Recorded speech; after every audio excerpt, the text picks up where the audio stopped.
Hey everybody, I am your host Chris T. Ian. You might remember me from my hit series Ghost Bros. So we're now doing a different type of paranormal activity series. Instead of going after ghosts, this time we're going to be going after Bigfoot. And we're going to be starting by looking at a Bigfoot movie. So welcome to another legit Squatch review. I'm very excited.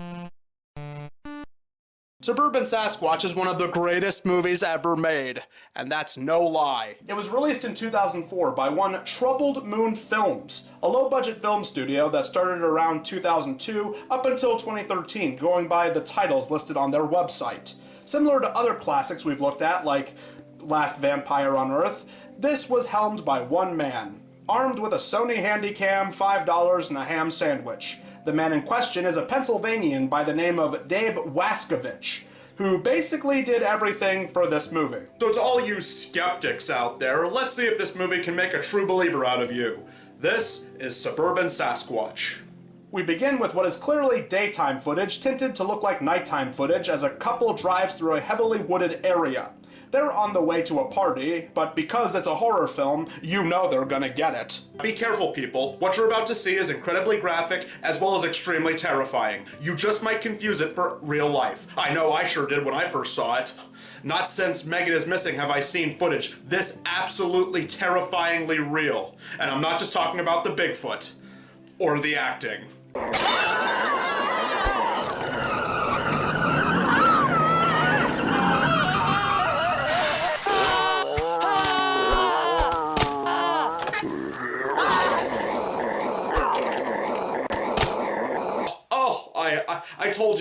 I told you it was going to be scary.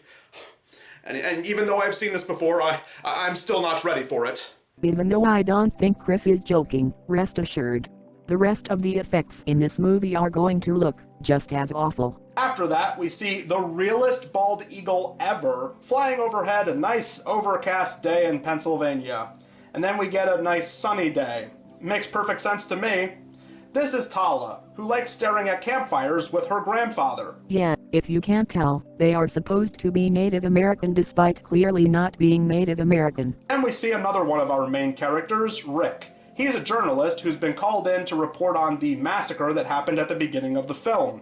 He's called in by a friend, Steve, who's a police officer. And this goes for every cop in this movie. They have uniforms that are so clearly Halloween cop costumes, though they might be park rangers instead of cops. Minecraft Steve and fellow officer John find the bodies at the crime scene, and please don't question how his head or her arm are still perfectly intact after being bashed like they were. Some might say that's a problem with continuity, but if you really think about it, that just means you're a pseudo-intellectual. Not like me. I am well-educated and intelligent. John notices a footprint and begins to go into a spasm, almost like he knows something that we, the audience, don't know yet. And even though Steve called Rick down at the crime scene, John tells him to leave. Meanwhile, that darn Sasquatch sets his sights on two men fishing down by a creek. Oh! Dave! Dave!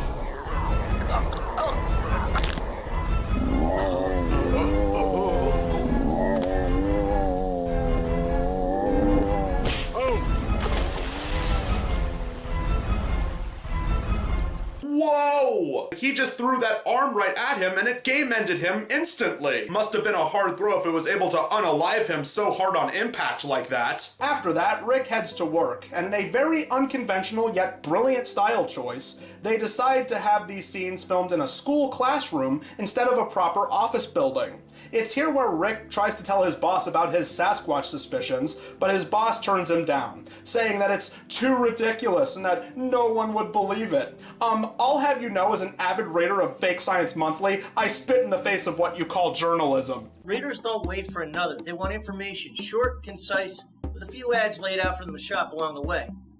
Right. Anyway, it seems there's been another death in the same area. Hey, did you just hear that? Your IQ just hit the floor while we were talking. Look, kid, I know you're eager. I know you're young. I was both places at one time, too. But it doesn't sell papers. Get ready for more of this. There are several scenes between them that play out the exact same way. But uh-oh, a young boy playing with a ball in his front yard is being watched. Terrified, he runs inside and tells his mother about the Bigfoot, but she doesn't believe him. Typical atheist. But uh-oh, he's right there, so it's time for the mother to spring into action by brushing him with a broom. She ends up getting smacked in the face, and I guess that knocks her out, even though she seems to still be alive and kicking to get away while he drags her off. I don't know. As Steve takes the little boy back to safety, now parentless, sad, and alone, Tala is just doing nothing, aside from sitting around a campfire and drinking some liquor. Meanwhile, the man who I thought didn't live finally gets out of the creek. He wanders around for a bit until he comes across Bigfoot's cave. Which is really some random rock formation they found. And then, when they go inside of it, it is more crappy computer graphics and trash bags on the walls. The man makes a run for it as soon as he hears the beast coming back. He's found by Officer John and he tells him about what happened. Back with Tala, she prepares herself with a bow and arrow, because of course she has one of those. But it seems these two girls are about to get squatched, as one of them ends up getting her back scratched, even though he was approaching them from the front, and the other gives chase, ultimately getting massacred before she can get into her mommy van. But never fear, Tala is here.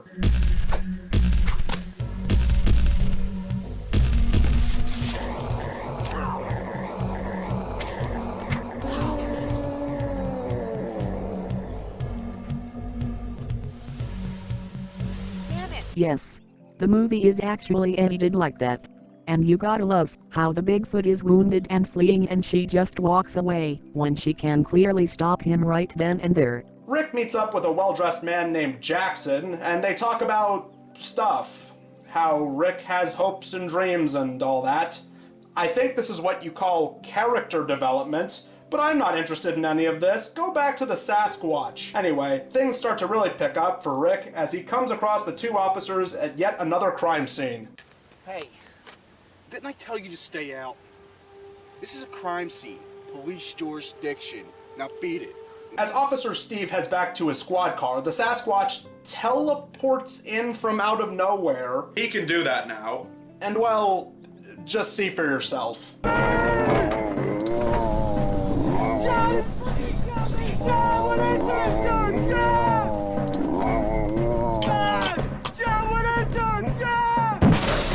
What's going on? And then he just kinda leaves.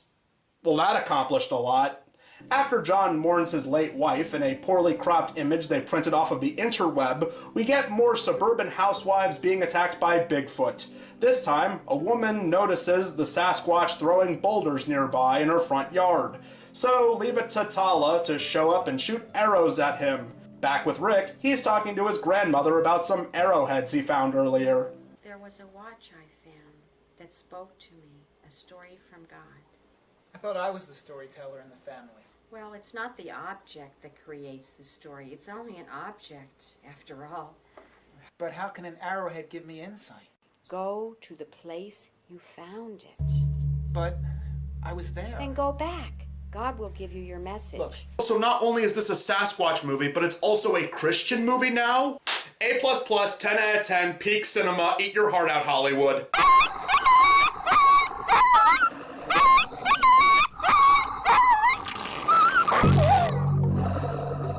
My feet, no!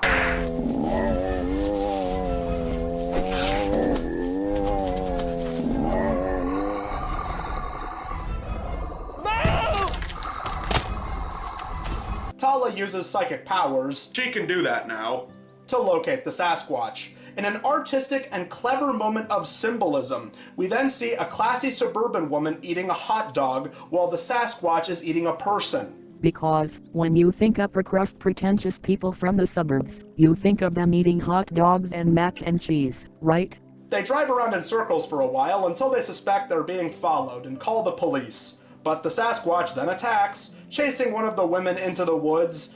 Which, by the way, where did this empty field they're running through come from?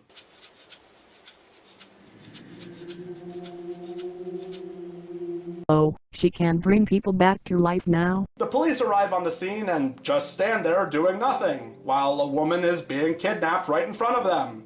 After getting a call from Steve, Rick shows up and finally teams up with Tala. Thanks for giving my position away. What? It's not like you were as quiet as a mouse. Great, someone who knows everything. Huh? What are you talking about? What are you doing here? Protecting you. Although I don't know why. Oh, I cannot wait for these two to get together. Once back at their police station office/supply closet, we finally get an explanation from John about how much he really knows. He once had a wife, but one day she was alone on the front porch. Sasquatch then showed up, kidnapped his wife, and crushed his leg after he tried to stop him with a shotgun. Meanwhile, back with our two main characters, Rick says he doesn't want to believe in the Sasquatch. How much more proof do you need? You saw it with your own two eyes.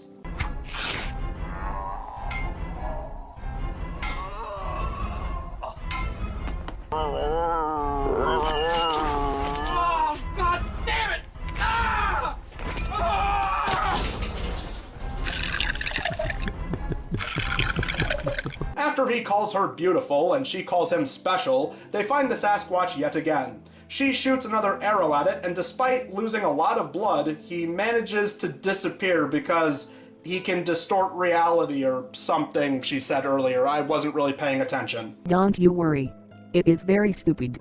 Here are some redneck-style GIF birds attacking the Sasquatch. And then the two officers recruit a small group of guys with guns to hunt the Sasquatch. Well, finally, it's like one of those Bigfoot shows my Uncle Toby watches, Cowboys vs. Sasquatch. It's like the movie's finally getting good again. But after their best efforts, totally real net and all, they're all ultimately destroyed by the Squatch. He finds Tala and Rick once again while talking about their feelings and how they need Jesus until Tala ends up getting kidnapped. Once in the cave, she talks to that other girl who was kidnapped from earlier. Rick goes home to feel bad and cry some more, even sulking to his boss. But then he sees the feather that she gave him from earlier, and he decides to go back, find Tala, and defeat the Big Feets. He follows this eagle and finds her in the cave, undoing her vine restraints that were barely restraining her in the first place. They flee, get chased, Rick gets injured, Tala tries to heal him, Sasquatch attacks yet another typical Pennsylvanian couple in their house, and... wait, it's nighttime all of a sudden? And how long was he walking? Wait, it's daytime again? Whatever, the point is the coppers were called in, and it comes down to John and the Squatch. Ashes to ashes, you fucking monster!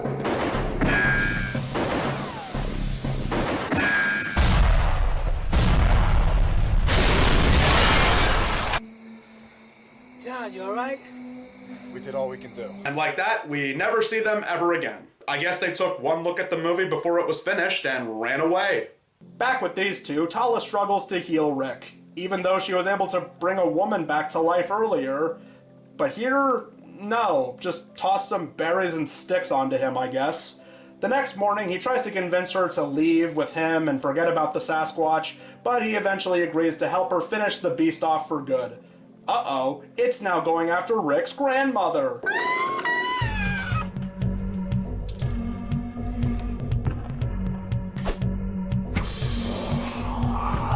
And after all of these times, even throwing these totally real tomahawks at the beast, it's actually Rick who ends up saving the day by landing an arrow in the creature's heart. The Sasquatch implodes, as they naturally do. Tala almost dies, but Rick gets her proper medical treatment, and they end up together.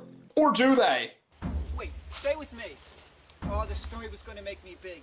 You know, maybe if you stay just for a little while, we can move to another town, and I can make enough money, and you can go off when you need to, and we can start a new life. We both can. You can start over. What I want is not as important as those who need protection. And so the movie ends with him agreeing to go off with her to fight even more monsters that find themselves in this realm, holding hands and walking off into the sunset. So that was Suburban Sasquatch, and as you can tell, this is an absolutely perfect movie. Not only is it a religious movie, but it also feeds into my belief of the supernatural with stuff like Sasquatch, so that in and of itself is enough to sell me. It was made in Pennsylvania, the acting is terrific, the special effects are next level, it had suburban women eating hot dogs. This movie really did have a little bit of everything, if you ask me. Though that being said, there was this one scene in the film that definitely stuck out to me. I unfortunately skipped over it, but thankfully I'm remembering before we finish this video. There's a scene in the middle of the movie where, for some reason, our two main characters, Rick and Tala, they're wandering around in the woods, and they come across this ferryman in green sitting in a deck chair, and for some reason he felt the need to open up his legs. What are you talking about? I really don't know how to feel about that scene. That definitely comes off a little bit uncomfortable. I'm not entirely sure how to feel about that. It really distracts from the rest of the movie. It kind of just comes right out of nowhere. Almost like I'm making it up and it didn't even really happen in the movie.